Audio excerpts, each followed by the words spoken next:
Noches, señor Vargas. Y quería empezar a ver con este informe que ya ha publicado Amnistía Internacional. Es extenso, pero me quedo con una de las partes más fuertes de lo que ellos han encontrado. Y dice textualmente lo siguiente en el informe. Efectivamente, en Perú se están cometiendo graves violaciones a los derechos humanos. Se trata de ataques generalizados hacia la población con la intención de castigar y silenciar a personas que ejercen su legítimo derecho a la protesta. Esto lo aseguró la directora para las Américas de Amnistía Internacional, Erika Guevara, y además ha dicho que ha habido un sesgo racista de parte de las Fuerzas Armadas y de la policía al ir hacia la represión, porque esto se ha concentrado sobre todo en regiones como Apurímac, Ayacucho y Puno.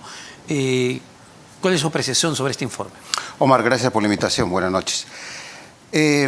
Bueno, son bastante preocupantes, Omar, porque estamos hablando de informes bastante duros contra la policía, contra el gobierno en general, y se está empezando a insinuar, digamos, no solamente el uso excesivo de la fuerza, sino ya graves violaciones a los derechos humanos. Los informes de la sociedad civil, primero el de IDL y ahora de Amnistía Internacional, van en una dirección bastante peligrosa, muy peligrosa, porque señalan casos en donde tienen que ver con muertes, tienen que ver con personas que han fallecido en un contexto de protestas y manifestaciones como consecuencia de la crisis política en la que estamos. Entonces, creo que estos dos informes, especialmente el de Amnistía, ponen los reflectores de manera muy potente en las investigaciones que está realizando el Ministerio Público.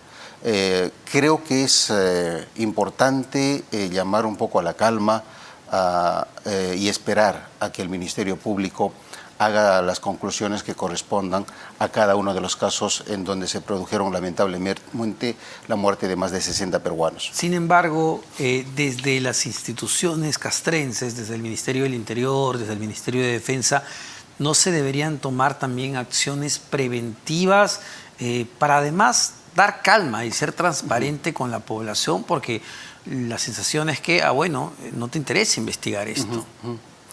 Mira, Omar, una de las premisas absolutamente básicas que uno asume cuando, valga la redundancia, cuando uno asume la responsabilidad de formar parte de la administración pública, es la obligación, es la responsabilidad que tienes de rendir cuentas de tus acciones, de tus responsabilidades. Eso es, digamos, la premisa fundamental. Tú asumes un cargo público, estás asumiendo la responsabilidad de dar cuentas de tus hechos, de tus responsabilidades a las que te has comprometido. En este caso, y eso va también para la policía y para las Fuerzas Armadas, para todo funcionario público, uniformado o no uniformado. Entonces, creo que lo que corresponde todavía está a tiempo el ministro del Interior, tendría que haber encargado, en efecto, a la Dirección General de Integridad realizar las investigaciones que correspondan por las muertes en el marco de estas protestas. Esta Dirección General de Integridad depende directamente del Ministro del Interior. Y el Ministro del Interior, frente a los hechos, frente a los muertos, frente a los heridos, tendría que haber solicitado una investigación por su lado. Eso es lo que manda la Ley Orgánica del Ministerio del Interior, y hay funciones específicas que van en el lado de la investigación en esta Dirección General de Integridad. Adicionalmente, sin duda, y creo que así está ocurriendo, de que el Ministerio del Interior tiene que dar absolutamente todas las facilidades a la Fiscalía, al Ministerio Público, para las investigaciones que vienen realizando. Insisto, Omar, creo que este informe de Amnistía Internacional y también de IDL son elementos que la Fiscalía seguramente va a tener que tomarlos en cuenta. Y lo que allí, las conclusiones de ambos informes son bastante delicados, no solamente para la parte operativa, sino también para la parte política. Y como nosotros siempre hemos señalado, Omar, esto es un poco la consecuencia, esto es la conclusión final. En esta situación se grafica esa equivocada idea del gobierno, esta vez sí me dirijo a la presidenta y al presidente del Consejo de Ministros, de haber priorizado para enfrentar la crisis política en el uso de la fuerza pública y no de la política.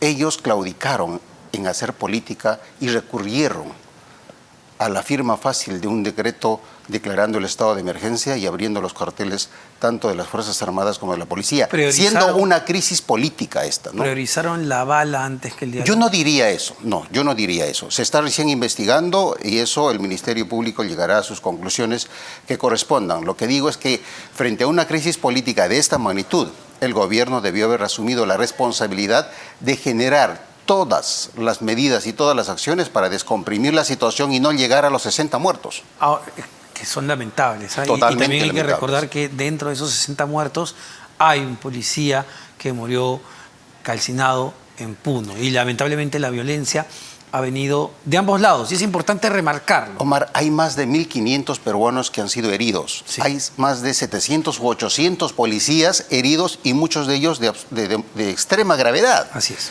Entonces, en realidad estamos hablando de una situación en que entre peruanos Doloroso. nos hemos matado, entre peruanos nos hemos lastimado. Y nuevamente, Omar, esto es consecuencia de no haber tomado las medidas que corresponden en el plano político. Ahora, no sé si usted le encuentra algún tipo de vínculo. Por ahí he escuchado a algunos expertos señalar que sí lo hay.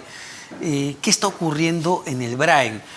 Se da cuenta de, además de lo del fin de semana, 7 policías asesinados vilmente por los remanentes de Sendero Luminoso en una zona que no es exactamente la más caliente, pero que bordea, entiendo, en la zona del Braen. Ahora vemos 2 militares heridos. ¿Hay relación con lo que está ocurriendo en el Braen y la convulsión política del país? Desde mi punto de vista, no, Omar, porque estamos hablando, digamos, de acciones narcoterroristas en puntos, desde mi punto de vista, sí, absolutamente calientes en el Braen. O sea, en la emboscada que se produjo con la muerte de los 7 efectivos policiales, es en una zona de alto tránsito de drogas cocaínicas. O sea, estamos hablando de una zona donde la producción de coca ilegal y de la cocaína es en cantidades industriales. Estamos hablando de una zona en donde que está, digamos, dentro de la zona de influencia indirecta y a veces directa de la presencia terrorista. ¿Ya? Y este último hostigamiento o ataque al helicóptero que ha herido a 2 efectivos del ejército, sí estamos hablando de Vizcatán del N, que es la zona de operaciones del grupo terrorista.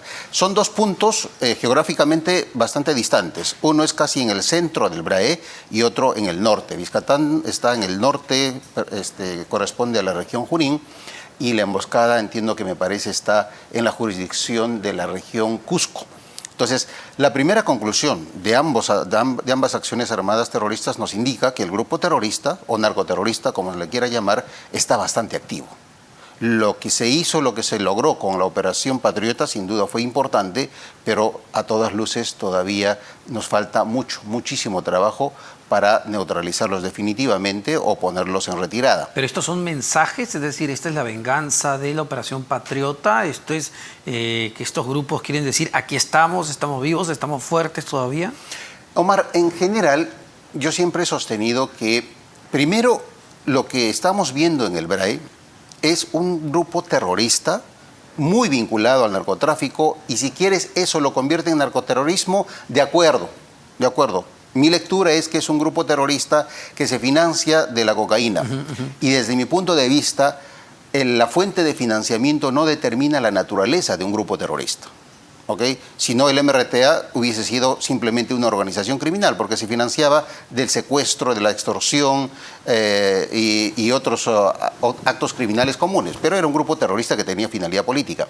En el Brae se financian de la cocaína, del narcotráfico. Tienen fines políticos, sin ninguna duda. Además, como siempre he señalado, si fueran solamente narcotraficantes, ¿cuál sería el objeto de derribar helicópteros? ¿Cuál sería el objeto de atacar a patrullas policiales si con esas acciones llaman la atención de más fuerza pública? Por eso, ¿qué mensaje quieren dar? Entonces, desde mi punto de vista, como te digo, primero, estamos frente a un grupo terrorista que se financia del narcotráfico, que vive del narcotráfico y en ocasiones es solamente narcotráfico, pero siguen manteniendo una finalidad política. ¿Qué es lo que buscan cuando hacen estas acciones criminales? Hay una vieja estrategia que utilizaban los anarquistas radicales que se llama la propaganda por los hechos. Es decir, más allá de dar un discurso o emitir un panfleto, un pronunciamiento, un manifiesto, realizan una acción criminal para que esa acción criminal se convierta en la propaganda por los hechos. ¿Qué pretenden con eso? Básicamente dar el mensaje de que están presentes, de que controlan esa zona, de que la acción de la fuerza pública no los ha derrotado, que fuese el mensaje que se dio con la Operación Patriota, y también es un mensaje muy importante en la lógica del narcotráfico. ¿Qué es lo que le interesa al narcotráfico del grupo terrorista? La protección armada. Entonces, en determinadas zonas, el grupo terrorista tiene que decir, nosotros somos los que estamos acá. Claro, por eso le preguntaba si había algún tipo de relación, porque justo quieren dar esos mensajes en un ambiente de convulsión política para el país. Parece que hay mucha coincidencia, ¿no? No, yo no creo que haya una coincidencia, digamos, una relación directa. Coincidencia la hay, por supuesto, estamos todavía en plena crisis política y hay acciones terroristas que se están produciendo. Pero yo no creo que tengan una relación directa, ya, porque estamos hablando de un grupo terrorista que se desgaja, que sale, que escinde del Sendero Luminoso de los 80, pero desde el 99, que fue capturado Feliciano, toman otra ruta, otra acción política. Quería aprovechar algunos minutos para conversar sobre un artículo muy interesante que escribió esta semana en el diario El Comercio sobre la extorsión. Entiendo, a partir de lo que vivimos la semana pasada, que conmocionó al país, el asesinato de 6 personas y que aparentemente, según las investigaciones, estarían vinculadas al rubro de la extorsión. ¿Cuánto ha avanzado este delito en nuestro país? ¿Hay una estrategia clara para combatirlo? Omar, yo sostengo que en el Perú las economías ilegales en general y en particular el narcotráfico, la minería ilegal y las extorsiones han crecido de manera exponencial, de manera significativa, especialmente las extorsiones. Y las extorsiones, digamos, tienen una naturaleza siempre subterránea, tienen una naturaleza bastante que actúa en la penumbra, en la oscuridad. Y solo se manifiesta cuando alguna de las reglas de juego de estas extorsiones, de estas economías ilegales, se quiebra y allí nace, o mejor dicho, ahí se visibiliza a través de la actuación del sicariato. ¿Ok?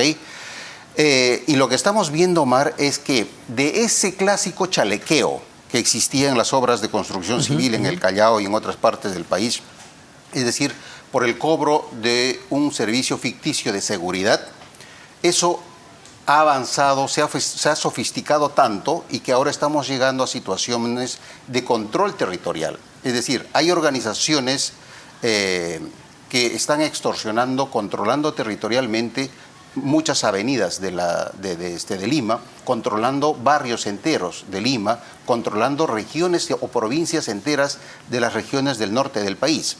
Y toda actividad comercial que se realiza en esa zona que están controladas por estas organizaciones tienen que pagar obligatoriamente, si quieren seguir trabajando, un porcentaje de sus ingresos a estas organizaciones que supuestamente están brindando protección y seguridad. Le pido extorsión, y justo mencionábamos que no tiene que ver solo con grandes empresarios o obras de construcción de miles o millones de soles, tiene que ver con pequeños negocios en cualquier parte justamente de la ciudad. Y la pregunta es, ¿qué se está haciendo? ¿Qué está haciendo la policía para combatirlo? ¿Qué hace la policía cuando llega un pequeño empresario y dice, oiga, a la comisaría de la zona me están extorsionando?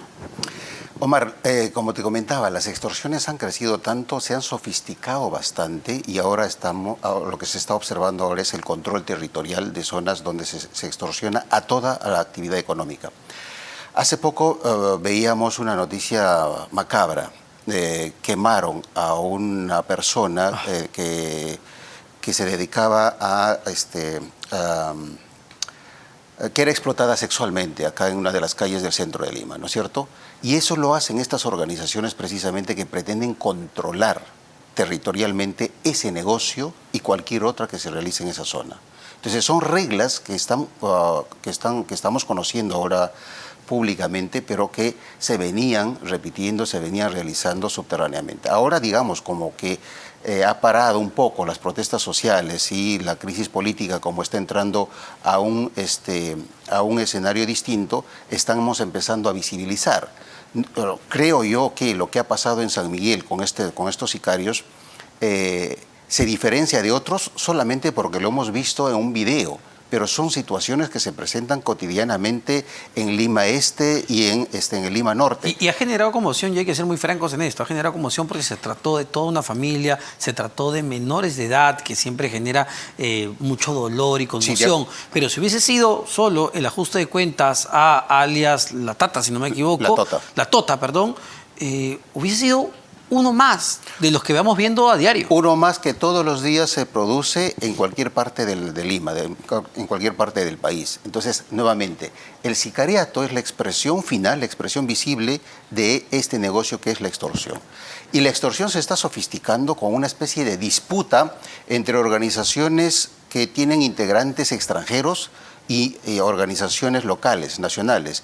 Hay una guerra ciega, hay una guerra que no lo estamos viendo en su magnitud y en su peligrosidad, y creo que necesitamos conversar, analizar esta situación y tomar medidas urgentes. Tú me preguntas qué es lo que está haciendo la policía. La policía tiene mucha experiencia en este tipo de casos. Lo que necesitamos es que haya una decisión política de fortalecer a la policía especializada, porque a la extorsión y al crimen organizado, pero especialmente a la extorsión, no se combate declarando el estado de emergencia. No se combate sacando a las Fuerzas Armadas o sacando a la policía a marchar por las calles. Como son organizaciones subterráneas, lo que se necesita es trabajar con una policía especializada y con una inteligencia humana y electrónica, y utilizando todos los mecanismos y procedimientos especiales que le da a la policía y al Ministerio Público la ley contra el crimen organizado. Pero, por supuesto, hay que tomar la decisión política de fortalecer a la policía logísticamente, presupuestalmente, y dejarla trabajar. Eso es. Muchísimas gracias, como siempre, señor Vargas, Rubén Encantado. Vargas, exministro del Interior, sobre un tema de fondo, la extorsión, qué se está haciendo, temas que realmente preocupan porque afectan en la vida diaria de todos